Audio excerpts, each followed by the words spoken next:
And welcome back. New rules for corporate Canada went into effect on December 31st to increase the number of women in board positions. But a review finds, initial review, that the numbers have not changed that much. 80% of companies on the TSX say about half have no policies around gender diversity. Only 13% had targets for the number of women in board positions. And to find out more about the issue, I'm pleased to be joined this afternoon by Jennifer Reynolds, President and CEO of Women in Capital Markets. How are you, Jennifer?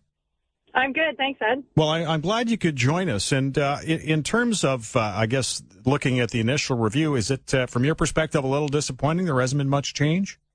Yeah, absolutely. I mean, I think that we certainly expected the boards and the senior leadership of corporate Canada to take this new disclosure more seriously and to really spend some time thinking carefully about this issue of the lack of women in senior roles on boards and in senior management. So I think it's quite disappointing. I think that, the OSC has spoken out as well on this issue, and the head there is disappointed in what they've seen so far. We've just seen, what was in there was pretty boilerplate for most. So that's unfortunate. So how do you change the channel then? Well, I think we need to make sure that the senior leadership really starts to get engaged here.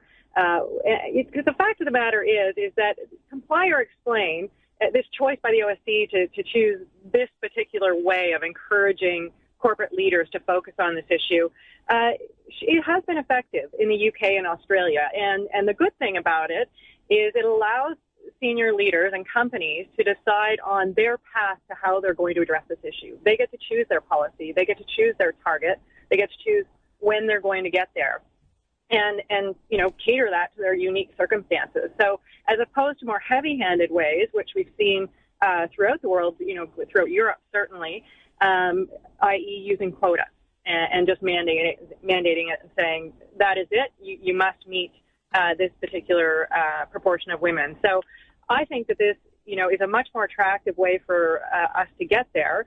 And I think it's really unfortunate that leaders aren't taking advantage of it. So I think what you're going to see is certainly increased pressure from the OSC. The OSC is going to be reviewing all the disclosure at the end of the year, and we'll be reporting back on that with their views.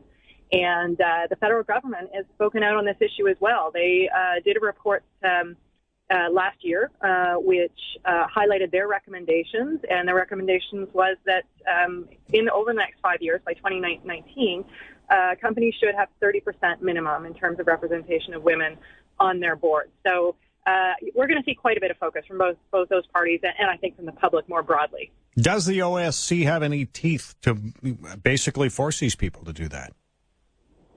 Well, that's the question, right? I mean, I think that what we've seen in the UK and Australia, where they started on this path in the UK in 2011 and in Australia in 2010, it did require a lot of encouragement, let's call it, from senior leadership and from regulators to make sure that people were taking this very seriously.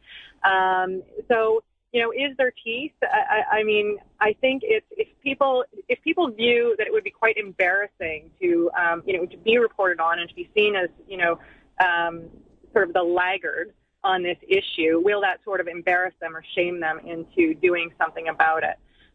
So we've seen, as I said, we've seen it work elsewhere.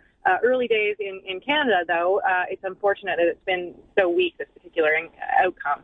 And I will say, I mean, often we say in Canada the excuse is given that, we are heavily focused on resources, and in those particular industries they're very male dominated, so it's so much harder for us to get there from a board perspective because there just are no women.